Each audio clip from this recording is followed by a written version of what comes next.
masalah jiwa. Jika ada khilaf antara engkau dan saudaramu, biasa aja. Khilaf ini tidak dalam la ilaha illallah. Khilaf ini tidak dalam masalah aqidah. Sudah. Para imam, para khulafa rasyidin, bahkan para sahabat Nabi, sudah khilaf. Tidak ada masalah. Yang penting, jiwa engkau harus bersih terhadap para muslimin. Harus bersih. Bayangkan Al-Imam Ibrahim An-Nakha'i. Al-Imam Ibrahim An-Nakha'i, salah satu imam tabi'in, beliau bermata satu, a'war. Satu mata tidak bisa melihat dengannya, mata yang lain bisa. Beliau mempunyai murid namanya Sulaiman ibn Mihran al-A'mash. Salah satu imam muhaddis, faqih, imam dalam qiraat. Dia murid siapa? Ibrahim An-Nakha'i. Al-A'mash artinya kabur billahatannya. Siapa yang lebih kuat untuk melihat? Permata satu atau kabur billahatannya? Permata satu. Kabur billahatannya, dia sedikit sekali dia bisa melihat. Lalu mereka berjalan mau ke Masjid Al-Kufah. Siapa yang ambil tangan siapa? Syekh menambil tangan murid. Ibrahim An-Nakha'i menambil tangan siapa? Sulaiman al-A'mash. Faham? Keduanya ada masalah dalam mata mereka. Lalu kata Al-Imam Ibrahim An-Nakha'i rahimahullahu ta'ala, wahai Sulaiman, disinilah kita harus berbisa. Ada beberapa orang duduk. Jika kita melewati orang ini, nanti mereka akan memperuluk-uluk kita. Nanti mereka akan berdosa. Dia ingin menjaga apa? Menjaga dirinya atau menjaga berapa orang yang duduk ini? Bayangkan ini. Kita tidak mau melewati orang ini supaya mereka tidak memperuluk-uluk kita, nanti mereka akan berdosa. Kata Al-A'mash, ya Aba Imran, apa masalah? Kita berbahala dan mereka berdosa.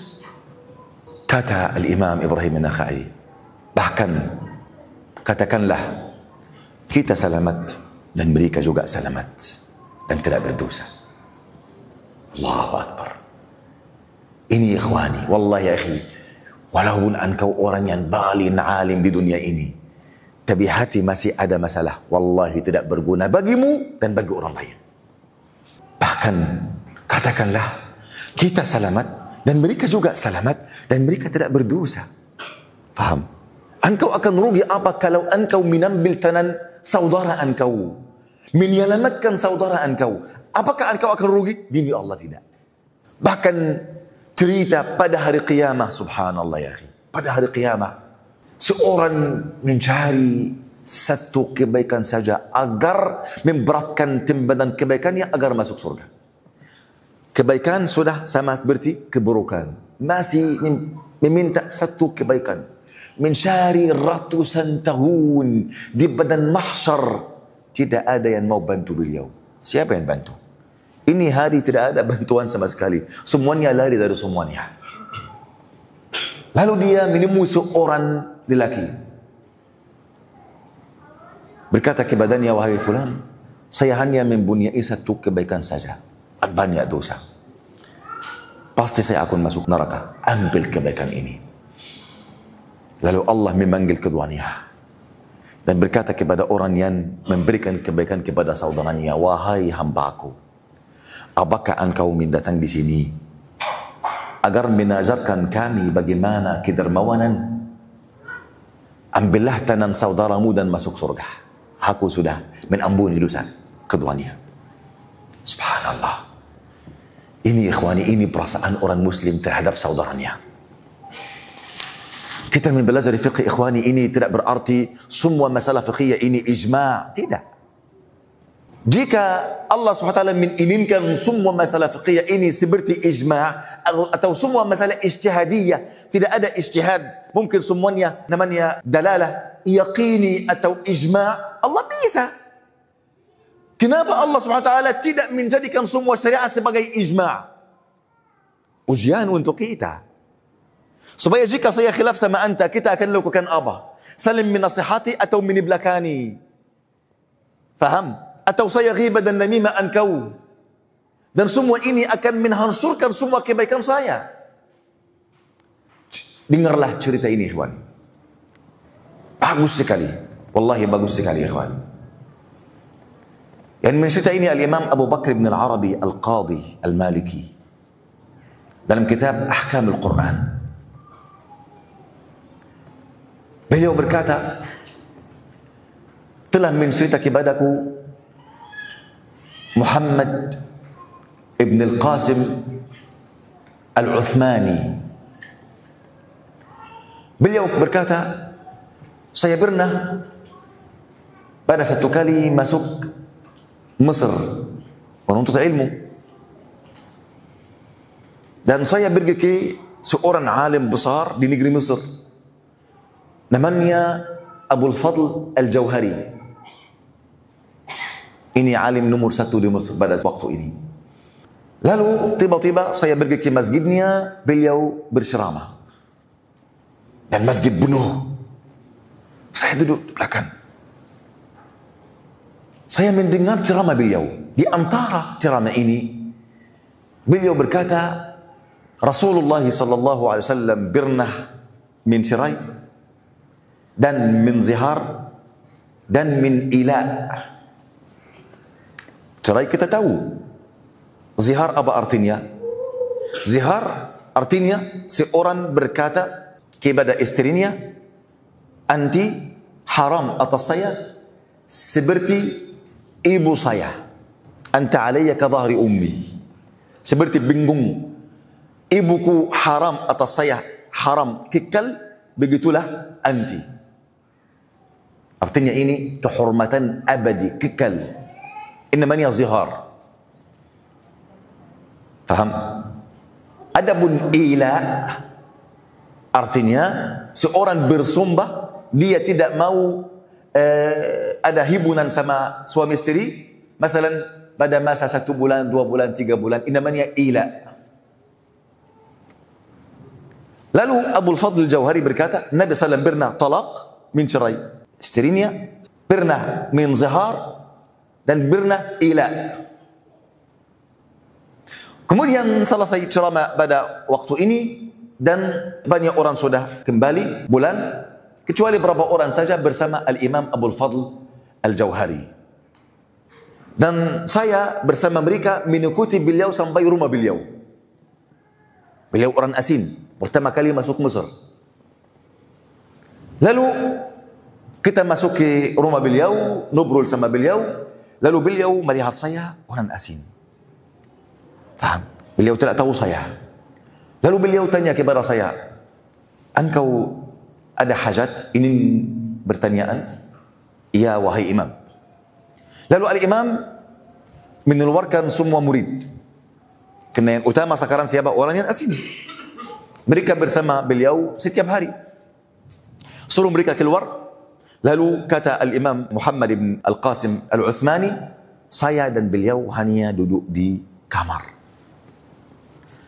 Lalu saya berkata, wahai imam, saya datang ke Mesir untuk menambil ilmu dari engkau, menambil barakah dari ilmu engkau. Dan alhamdulillah, segala puji bagi Allah, Allah berikan taufik untuk saya. Tapi ceramah yang tadi, saya mendengar engkau berkata, Rasulullah sallallahu alaihi wasallam pernah min cerai, dan pernah min zihar, dan pernah ila. Adapun cerai, benar, Nabi pernah min cerai istrinya Hafsah, dan Allah SWT suruh Nabi untuk menimbalikan Hafsah ke badannya lagi. Innaha sawwamatun qawwamah. Faham? Sawwamah, dia sering berpuasa, sering qiyamul laili, lalu Nabi menimbalikan Hafsah lagi. Dan adapun ila, benar, Nabi pernah ila dari semua istrinya selama 1 bulan. Bersumpah tidak jima' sama mereka. Faham? Tidak ada hubungan badan sama mereka selama 1 bulan. Benar. Namun engkau berkata Nabi pernah menzihar. Ini mustahil Nabi lakukan ini. Ini tidak sah. Karena Allah menamakan zihar dalam Al-Quran munkaran minal qawli wa zura. Zahar itu, faham, berkataan yang munkar dan falsu, dan mustahil Nabi melakukannya.